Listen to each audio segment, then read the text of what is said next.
Defence होना चाहिए, मुश्किलों के वास्ते डिफेंस होना चाहिए। और कौन है मुश्किल कुशा, ये सेंस होना चाहिए। मुश्किलों के वास्ते डिफेंस होना चाहिए। और कौन है मुश्किल कुशा, ये सेंस होना चाहिए। तो मुर्तजा को देके बिस्तर, मुर्तजा को देके बिस्तर मुस्तफा समझा गए कि भाई में और यार में डिफरेंस होना चाहिए। सबसे पहली बात तो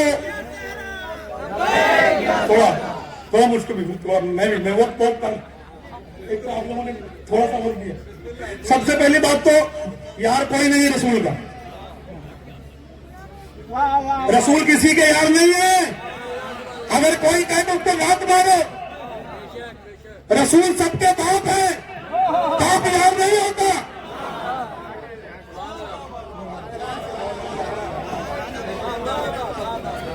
बाप यार कोई बोलेगा अपने बाप को क्या दे।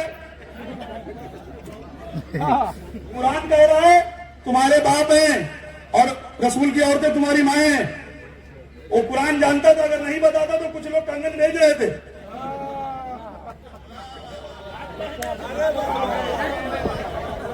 अल्लाह ने पहले तय कर दिया कि तुम्हारे बाप हैं, उनकी औरतें तुम्हारी माएं हैं। नहीं तो उस वक्त जिनाखोर के बच्चे तैयार थे।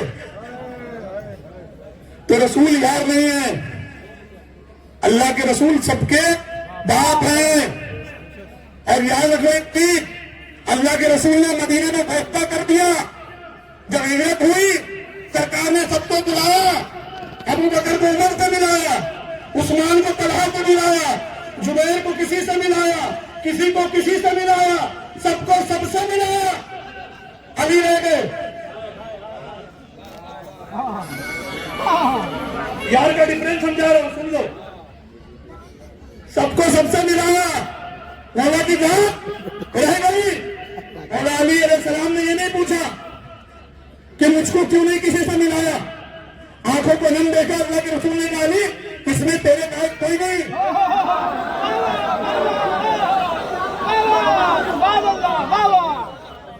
तू मेरा मैं तेरा, दुनिया में भी आखिरत में भी। वो वाकया शायद आप लोगों को याद होगा। एक यहूदी कलमा पढ़ने के लिए रसूल की बारगाह में आया। सरकार ने उसको मुट्ठी पर खजूर दिया। उसने बोला मैं अकेला क्यों करूं, अपने कबीले को लेकर आऊंगा। जब वापस आया तो अल्लाह के रसूल अभी दुनिया से जा चुके थे। अब खलीफा बैठे हुए थे। जो खलीफा कहते थे अली हमारे बीच में नहीं होता तो मैं हलाक हो जाता। खलीफा बैठे हुए थे। वो यहूदी ने कहा कहां अल्लाह के रसूल? बोले जा चुके जारी दुनिया से। बोले मुझको कलमा पढ़ना है, मैं तो कबीला लेकर आया हूं। तो बोले पढ़ो, हम खलीफा हैं।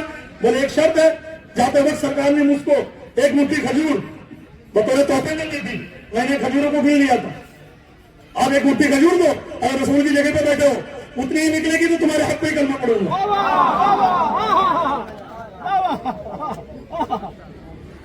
उतनी खजूर साहबा ने दे दी खलीफा अव्वल ने। लोग मुझको कहते बाबा जान खलीफा अव्वल कहते हो, क्यों नहीं कहूं? बनु सकीफा में बनाए गए। खुदा का खलीफा अली है, रसूल का खलीफा अली है, खलीफा ये तक मगर है। मैं क्या इनकार करूं? आप सुनिए बात को, इसका इनकार कैसे किया जा सकता है? सकीफा में जिनको खलीफा बना गया उनका इनकार कैसे करें, है ना? और चौथा अगर अली है तो है, चौथा कुरान भी है।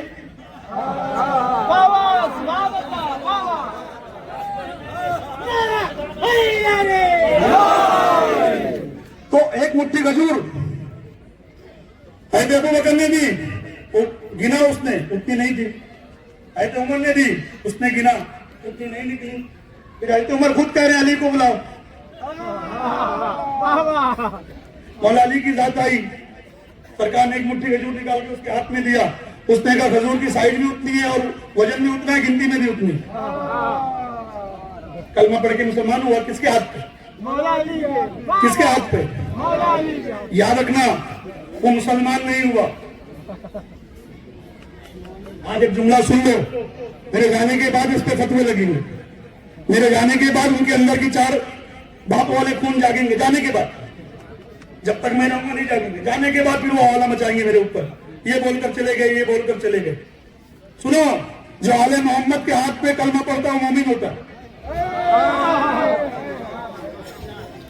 मुसलमान अलग है, मोमिन यहूदी बड़ा चालाक था, उसको मुसलमान नहीं होगा तो उसको मोमिन होगा। वाह वाह वाह वाह। आज अभी बड़ा मामला गर्म चल रहा है वक़्फ़ बिल का। ये जुमला शॉर्ट वीडियो में रखना जो बोलने जा रहा हूं, और इसका जवाबदार मैं हूं। कोई भी कितना बड़ा भी यदि यजीदी मरवानी काजमी खारजी मुल्ला हो तो मुझसे आके मिलेगा इस कमेटी से भी। इस जुमले का जवाबदार मैं हूं और मुझको पहचान लो। बाबा जान कलंदर, ये जुमले का जवाबदार मैं हूं। आज वक़्फ़ पर कानून आया तो सारे मुसलमान चिल्लाने लगे। ऐसा ना हो मस्जिदें चली जाए, दरगाहें चली जाए, प्रॉपर्टीज चली जाए। हमारा हक है, हमारा हक है। अब मैं उस मस्जिद के मौलवी से पूछता हूं तेरा माल है तो बोलेगा नहीं। दरगाह के खादिम से पूछो तेरा माल है तो बोलेगा नहीं। फिर किसके लिए चिल्ला रहा है? हमारा माल है। तो किसका माल है?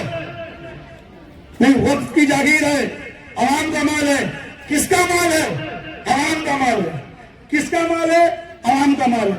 खुदा की कसम, सैयदा तैयबा ताहिरा सिद्दीका ने 1400 साल पहले कहा था ये वक्फ हमारा है, ये जमीन हमारी है।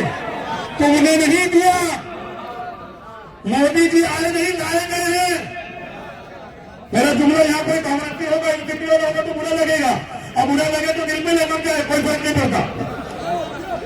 मोदी जी आए नहीं, लाए गए हैं। तुमने सैयदा का माल खाया, दुनिया तुम्हारा माल खाएगी। उस वक्त से लेकर आज तक मुसलमान सिर्फ सैयदा की लानत पे, जिसने उस चीज में हाँ कहा, जिसने उस चीज को माना जो सैयदा का माल नहीं था, आपको क्या लगता है उसका माल बचेगा? इमाम के आने से पहले नंगा और भूखा होगा। हो गया, बात खत्म करो, हो गया बात खत्म। हाँ, अब याद रखो, बीबी पाक सैयदा सलामुल्लाह अलैहा की रोजे की तामीर इंशाअल्लाह अल्लाह ने चाहा तो हम करें या ना करें, मगर वो शराब की दुकान खोलने वाले सुन ले, कान खोलकर वो जुआ खोलने वाले सुन ले। आज वहां तो जो काम हो रहा है तो दुनिया जान रही, सबको पता है। ध्यान रखना, मैं बार बार बोलता हूं, वादा पे टुकड़ा बोलता हूं, सऊदी हुकूमत सैयदा की रोजे की तामीर नहीं करेगी। और मेरा ये दिल की ख्वाहिश भी है कि सऊदी हुकूमत न करे। जिनके हाथों से जुए खाने खोले जा रहे हैं, जिनके हाथों से गंदे काम हो रहे हैं, जो वहां थिएटर खोल रहे हैं, जो वहां गलत काम कर रहे हैं, तवाज़ुन को लेकर घूम रहे हैं, उनके हाथों से सैयदा की रोटी की तामीर नहीं होगी तो अक्सर गुनाह आएगा, काबे के झंडा लहराएगा और सैयदा की रोटी की तामीर करेगा। दादी का रोगा इंशाअल्लाह पोता बनाएगा। और हम हुकूमत का जीना हराम कल भी किए थे, आज भी करेंगे, कयामत तक सऊदी हुकूमत का जीना हराम तक करेंगे इंशाअल्लाह। उनको उनके औकात बताते रहेंगे। अल्लाह ने कहा हर साल में प्रोग्राम होगा, इसी तादाद में मोमिनीन आते रहेंगे और इंशाअल्लाह इसमें इजाफा होता रहेगा।